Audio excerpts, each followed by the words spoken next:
The afternoon sun did little to warm the cold, grey face of the State Correctional Facility. It was a place built of straight lines and hard truths, a fortress of concrete and steel designed to contain and suppress. High walls, crowned with unforgiving coils of razor wire, stretched towards a clear blue sky, casting long, oppressive shadows on the manicured grass below. Guard towers stood like silent, indifferent sentinels at each corner, their dark windows observing everything and seeing nothing. In this landscape of despair stood a small, defiant splash of color. A 5-year-old girl named Lily, swallowed by a bright blue kindergarten graduation cap and gown. She held the hand of her grandmother, a woman whose weary eyes held a lifetime of resilience. The little girl was a beacon of innocence in a place that had forgotten the meaning of the word, her presence a stark, beautiful contradiction to the hopelessness baked into the very walls. From a high, barred window on the 3rd floor, Claire watched them. To the system, she was inmate 734, a statistic filed away in a beige folder in her standard-issue jumpsuit, with her hair pulled back and her face scrubbed of any identity. She looked like every other woman there, worn down, hardened, and resigned to the slow, monotonous grind of her sentence. This carefully constructed mask of apathy was her armor, the only thing that protected the raw, aching heart of a mother who had failed her child. Every night, she was haunted not by the loss of her own freedom, but by the moments she was missing. The scraped knees she couldn't kiss, the bedtime stories she couldn't read. She was a monster in her own mind, yet through the distant eyes of her daughter, she was still the whole world. The quiet of the afternoon was suddenly broken by a sound both powerful and fragile. Following her grandmother's pointed finger, Lily tilted her head back, her oversized cap threatening to slip off. She held up a small, rolled-up piece of paper tied with a red ribbon, her first diploma, and shouted with every ounce of her being, her voice a pure, clear bell ringing against the concrete. "Mummy, look, I did it!" The words traveled up, across the sterile yard, and through the iron bars, finding their target with perfect, devastating accuracy. In the window, Claire's face, a stoic sculpture of survival just moments before, completely crumbled. The mask didn't just crack, it shattered into a million pieces, and 2 silent streams of tears traced paths of pride and profound anguish down her cheeks. A sob caught in Claire's throat, stealing any words she might have had. She couldn't shout back, couldn't tell her daughter how proud she was, how much she loved her. Instead, a primal, maternal instinct took over.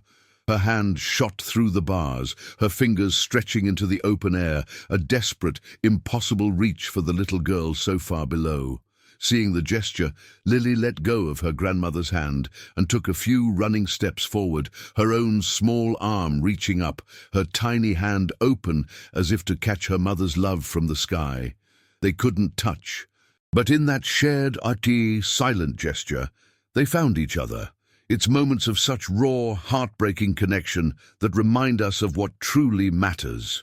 If you feel that connection too, subscribing to our channel allows us to continue sharing stories of these unbreakable bonds.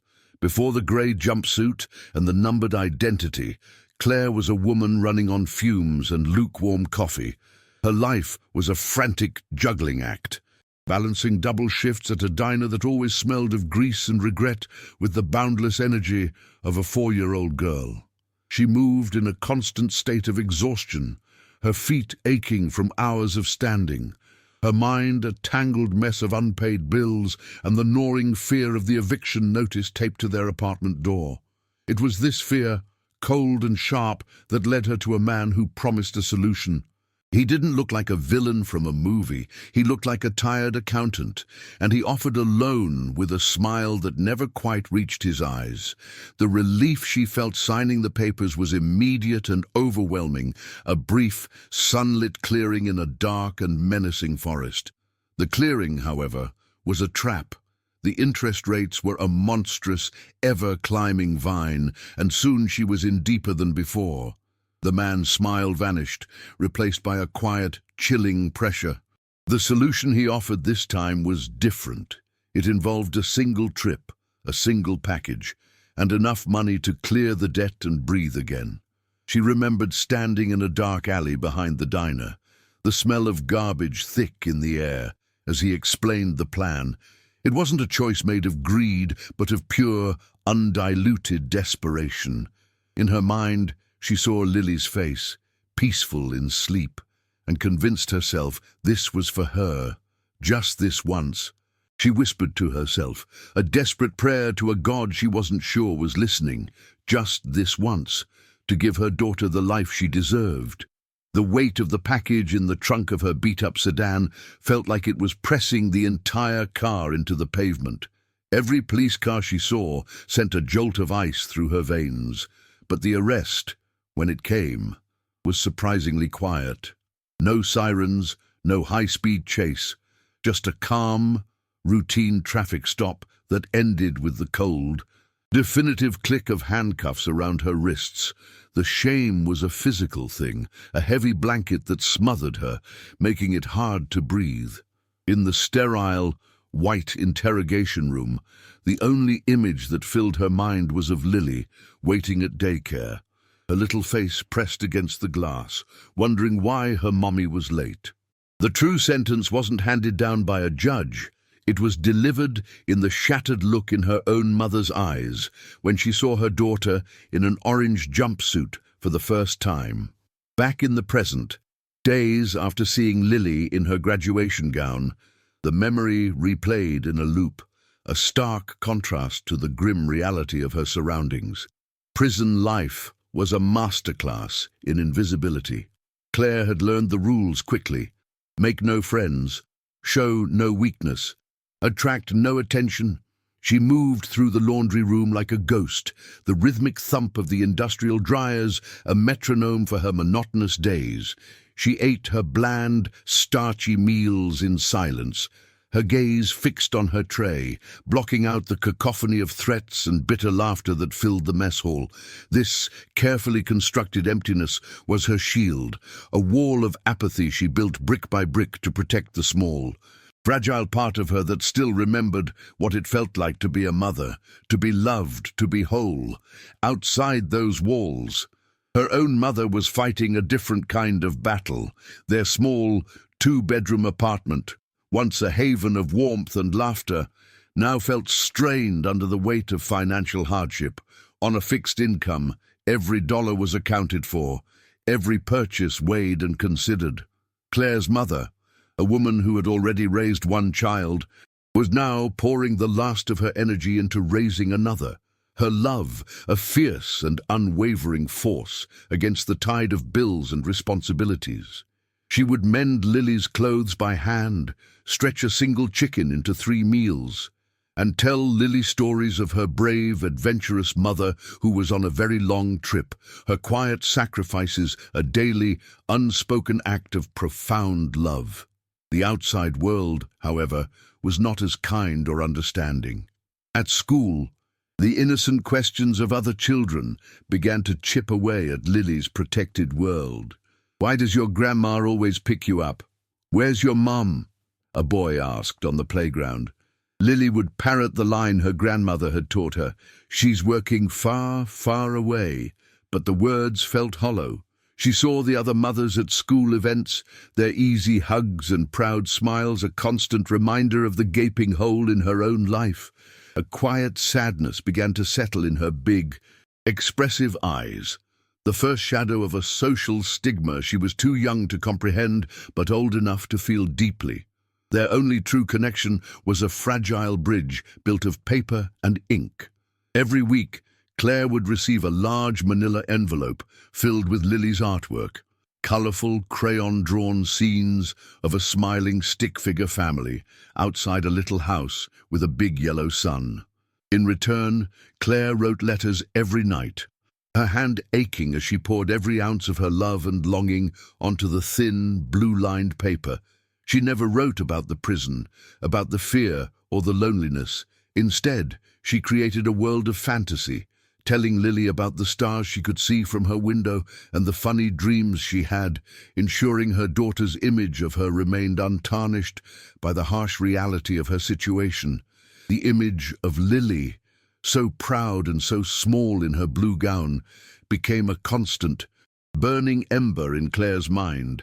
It was a vision that refused to be extinguished by this suffocating routine of prison life. One afternoon, sitting in the bleak common room, she saw a flyer for a GED program. For months, she had been simply surviving, a ghost drifting through her sentence. But looking at the flyer, a new thought took root. Surviving wasn't enough. Hiding wasn't enough. She had to become someone worthy of that little girl's unwavering faith. It's in moments like these, when a single decision can change the entire trajectory of a life, that we are reminded of the power of hope. If stories of finding strength in the darkest of places resonate with you, please consider subscribing. It helps us bring more narratives of resilience to light. The decision to sign up for the classes was a quiet rebellion. It was an act of defiance against the system designed to crush her spirit and against the part of herself that had accepted defeat. The other inmates watched her with a mixture of pity and contempt. "Think a book is your ticket out of here?" One of them sneered as Claire walked to her first class, a heavy textbook clutched to her chest. A guard gave her a skeptical look, his expression making it clear he'd seen this kind of fleeting ambition before. But Claire held her head high. For the first time since her arrest, she wasn't just doing time, she was using it. Her small, concrete cell was no longer just a cage, it was a study, a place where she began to slowly, painstakingly rebuild herself from the inside out.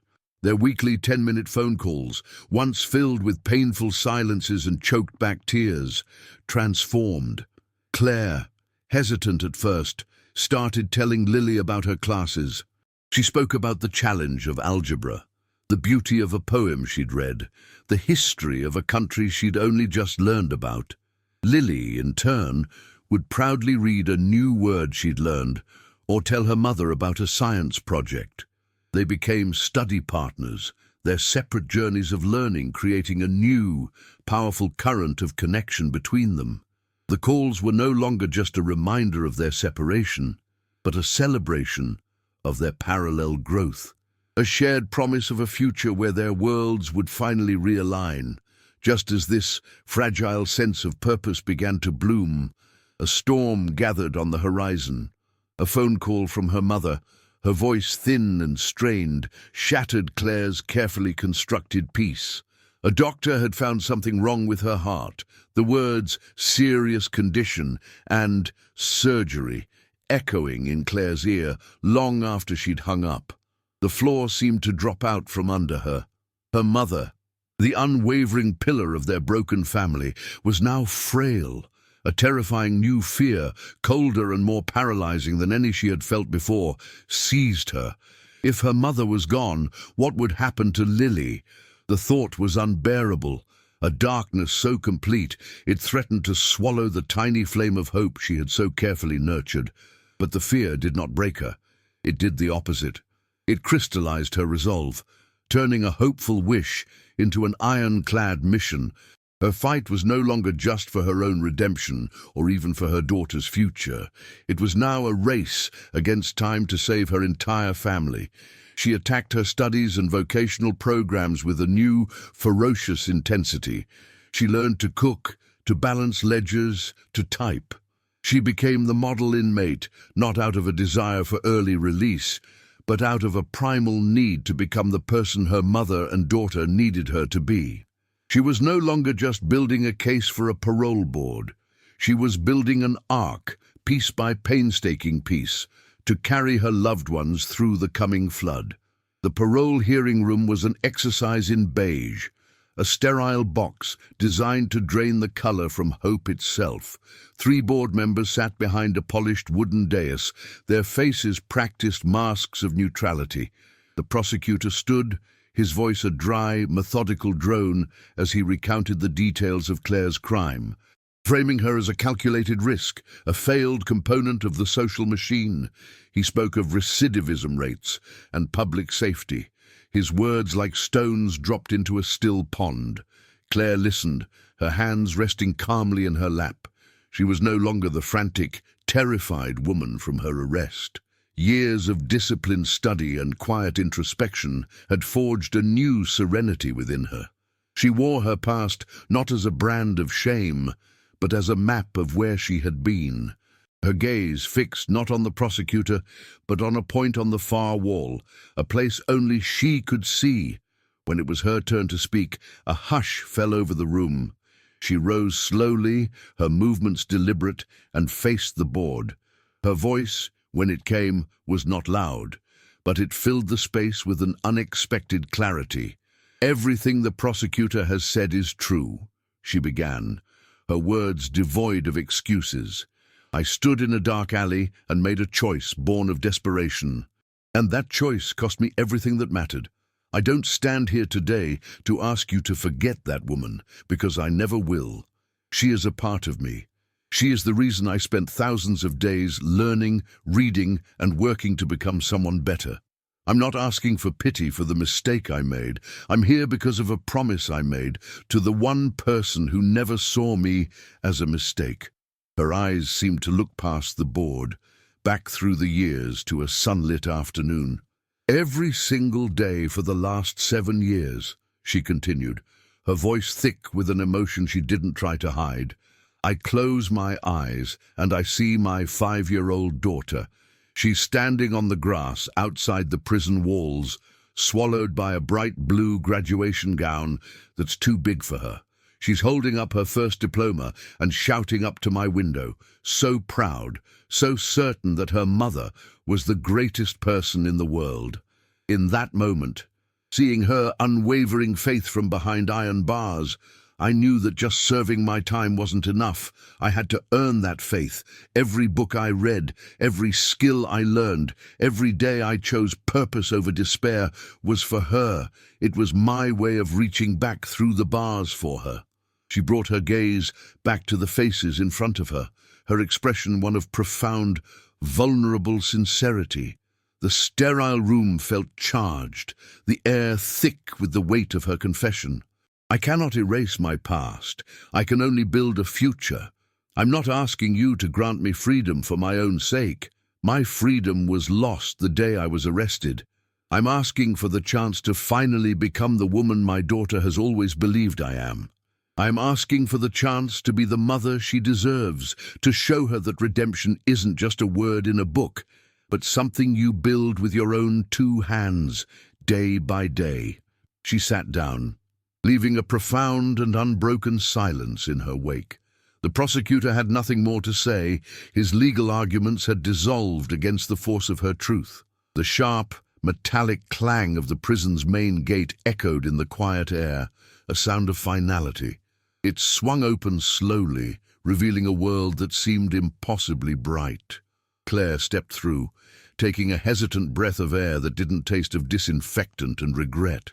Across a small stretch of pavement, her mother stood crying softly, and next to her was a girl on the cusp of her teenage years, with the same big, expressive eyes Claire saw in her dreams.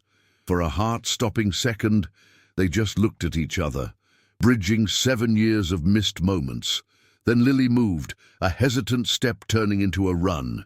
She crashed into Claire's arms, and the hug that had existed only as a desperate, symbolic gesture through prison bars finally became real. It was a collision of past and future, a silent, powerful promise that their story was just beginning. Their new life was built not on grand events, but on the quiet beauty of ordinary moments.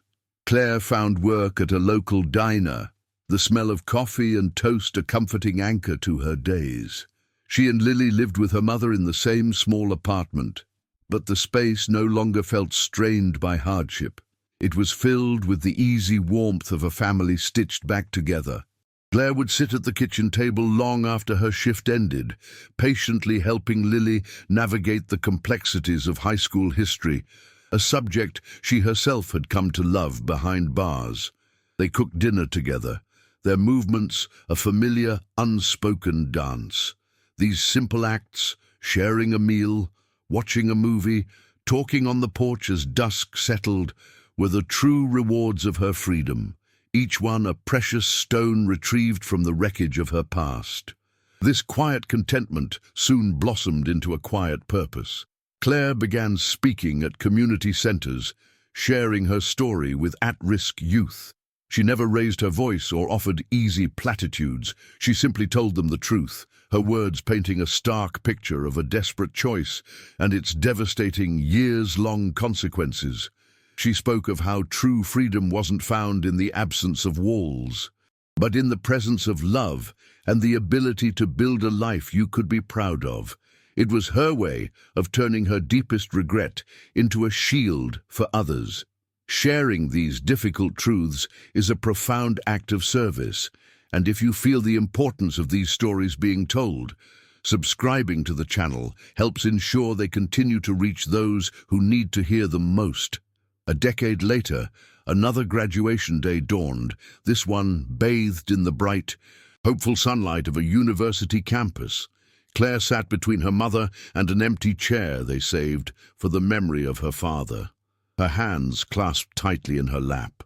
She watched, her vision blurring with tears, as Lily, a confident and brilliant young woman, crossed the stage to receive her college diploma. The cap and gown she wore this time fit perfectly, a symbol not of an uncertain future viewed through bars, but of a promise fulfilled. The memory of that little girl in the oversized blue gown was not a haunting echo of the past, but a foundational stone upon which this beautiful, triumphant moment had been built. It was a testament to a journey that had transformed them all. After the ceremony, pushing through the crowd of celebrating families, Lily found her mother. She held the diploma, its leather cover still new and smelling of accomplishment, and held it out. Her eyes, still holding the same unwavering light they had when she was 5, met Claire's. "This one is yours too," Lily said, her voice filled with a love that had conquered time, distance, and every obstacle placed in its path. As they embraced, it was more than a hug. It was the final closing of a circle. It was the silent, powerful acknowledgement that Claire had not only earned her freedom, but had become the woman her daughter always believed she was, proving that the purest love is a force powerful enough to rebuild any life, no matter how broken